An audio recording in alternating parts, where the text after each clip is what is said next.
Eu gostaria de fazer uma relação entre o sistema da dívida no Brasil e as privatizações, partindo de um breve histórico até o momento atual. Desde Collor e Fernando Henrique Cardoso, nós temos tido privatizações no Brasil de empresas estratégicas, lucrativas, por valores irrisórios, questionáveis. O caso emblemático é a Vale do Rio Doce, foi privatizada por 3,3 bilhões de reais. Isso, com todas as minas, a custo zero. Esse valor nem chegou a ser pago. Foram entregues empréstimos do BNDES e foram entregues papéis podres. Que papéis podres eram esses? Eram títulos da dívida externa brasileira, emitidos em Luxemburgo, paraíso fiscal, em 1994, resultantes da conversão de uma dívida externa suspeita de prescrição, senhor ministro. Isso nunca foi investigado. É gravíssimo, por isso que eles eram chamados de títulos podres. Eles não correspondiam, eles não preenchiam as regras de comercialização de títulos. Eles não poderiam ser negociados em nenhuma bolsa de valores regular no mundo. O que o Brasil fez com esses títulos? Aceitou como moeda de pagamento das nossas empresas privatizadas a partir de 96. Outra parte desses títulos foi transformada em dívida interna, lá no início do Plano Real, quando pagávamos quase 50% ao ano de juros. Então, é um absurdo essa questão. Começou também lá no tempo de Fernando Henrique os leilões dos poços de petróleo, que foram continuados por Lula, continuados por Dilma e continuados por Temer. No período de Collor, foi a Usiminas, Cosipa, Petroquímicas. Fernando Henrique foi o maior plano de privatizações do planeta. Não há registro de plano de privatizações como esse, e me assusta ter ouvido aqui, ministro, que não há registro dos danos disso às finanças públicas. Isso está nos jornais. Ontem, no Estadão, foi pago uma indenização ao Daniel Dantas de 2,8 bilhões. Só uma indenização, 2,8 bi. A empresa foi privatizada por 3,3 bi. Então, é um escândalo. No programa de privatização de Temer, há uma legislação assustadora, a Lei 13.334, que inclui concessão de direitos reais. O que é isso? Nós estamos assistindo a uma privatização da gigante Eletrobras, das distribuidoras, que algumas delas já foram inclusive leiloadas, de ativos da Petrobras, de dezenas de empresas públicas rodovias, prosseguem os leilões de petróleo. Agora, estamos diante de uma infâmia, senhor ministro. Enquanto estamos privatizando essas joias, estão sendo criadas novas estatais, neste momento. Sabe para quê? Para operar esquema financeiro fraudulento, escondido da chamada securitização de créditos. Já foi criada a CPSEC SA em São Paulo, a PBH Ativos SA em Belo Horizonte, a MGI SA em Minas Gerais. Essas empresas emitem papéis financeiros.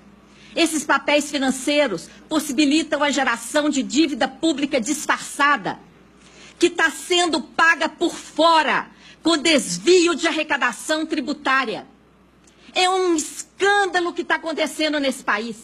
Essas empresas, PBH Ativos, CPSEC e MGI, são sociedades de propósito específico. São empresas estatais de economia mista. O projeto de lei que regeria esse tipo de cessão de fluxo de arrecadação tributária, ministro, sequer foi aprovado ainda no Congresso. Mas essas operações já estão acontecendo nesses estados e municípios. Esse projeto é totalmente cifrado. Os senhores que estão acostumados com a legislação, vejam um artigo. A União, Estado, Distrito Federal, Município poderá ceder onerosamente. O que é onerosamente? É uma garantia real do Estado, várias vezes maior do que a operação. Ceder onerosamente o quê? Direitos oriundos de créditos, tributários e não tributários. Sabe que direitos oriundos são esses? O fluxo da arrecadação.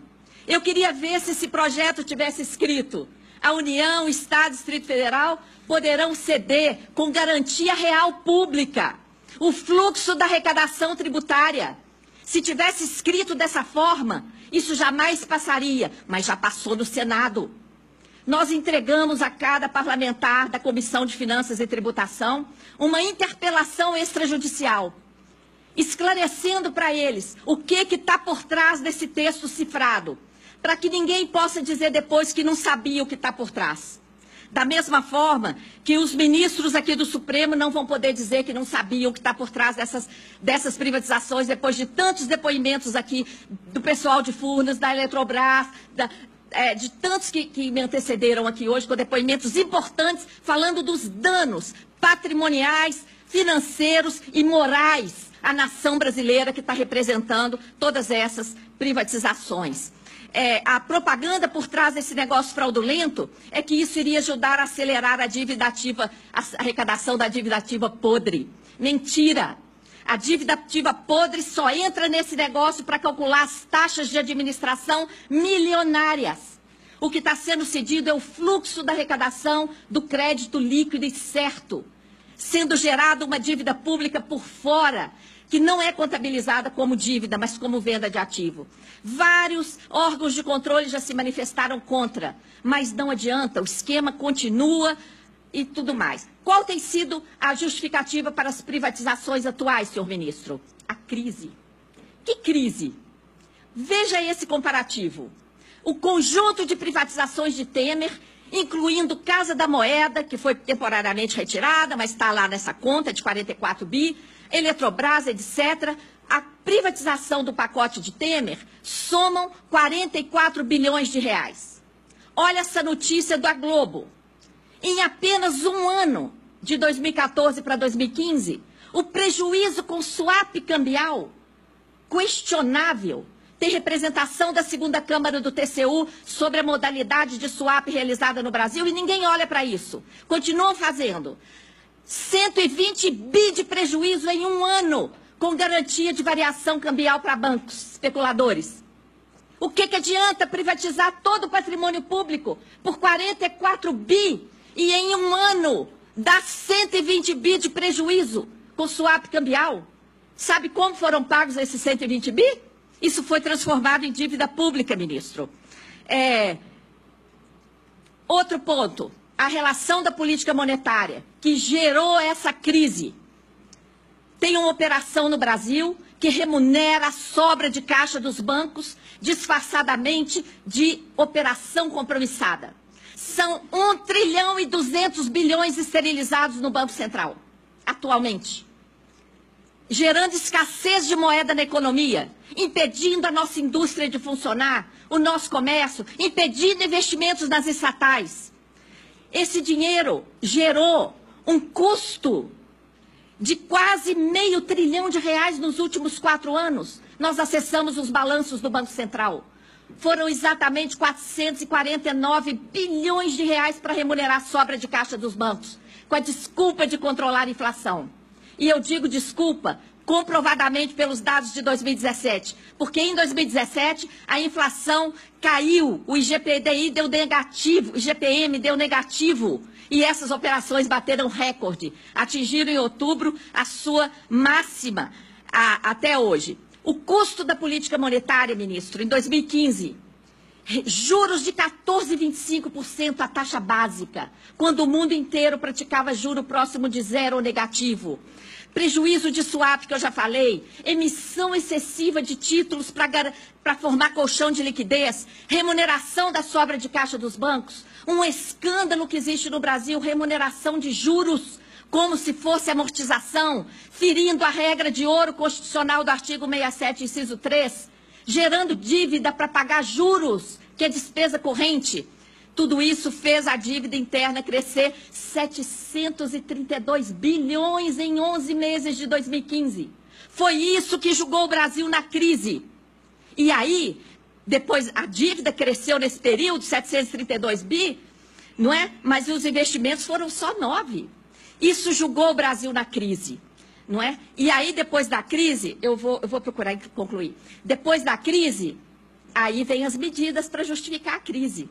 Tá? Eu vou ter que soltar essa parte da gênese das privatizações, mas o material fica aí. A gênese da crise, com essas taxas de juros mais altas do mundo, com essa restrição da base monetária nas operações compromissadas, amarrando o Brasil, gerando escassez de moeda e uma despesa de 500 bi em 4 anos para remunerar. O swap cambial indecente praticado no Brasil, os prejuízos do Banco Central que viram dívida e a explosão da dívida, pronto, está criada a crise. E aí, diante da crise, emenda constitucional 95, para amarrar somente as despesas primárias, que correspondem aos gastos de manutenção de todos os poderes do Estado e de todos os serviços públicos prestados à população. Ficou fora do teto o gasto financeiro com a chamada dívida pública. Ficou fora do teto o gasto com recursos para aumento de capital dessas empresas estatais que estão sendo criadas para operar o esquema financeiro da securitização. E as privatizações estão justificadas por essa crise produzida pela política monetária do Banco Central. Nós temos no Brasil um sistema da dívida que exige com ajuste fiscal, privatizações, contra-reformas e etc. A dívida é o maior problema do Brasil, senhor ministro. E está aqui neste Supremo uma DPF, a DPF 59 de 2004, impetrada pelo Conselho Federal da OAB, pedindo que o Supremo exija que o Congresso cumpra a Constituição Federal e convoque a CPI mista para realizar auditoria, que está prevista na Constituição e nunca foi realizada de forma integral nesse país. Quem ganha com todo esse esquema? O sistema financeiro no Brasil. Eu queria encerrar com esse quadro, ministro. O que nos move, nós somos uma associação sem fins lucrativos, somos voluntários, trabalhamos de graça para o nosso país, fazendo essas investigações, denunciando tudo isso.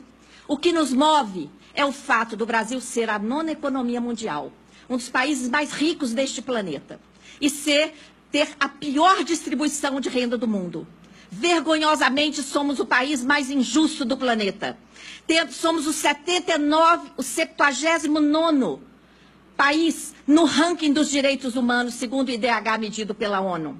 Somos o penúltimo no ranking da educação. Essa situação não pode continuar, ministro. Nós não podemos aceitar a rifa do patrimônio público, que vai piorar ainda mais essa situação existente no nosso país. Esperamos que o Supremo coloque um fim nessa entrega do nosso patrimônio público de forma irresponsável, com valor irrisório, ainda por cima com financiamentos do BNDES e aceitando papéis podres. Muito grata.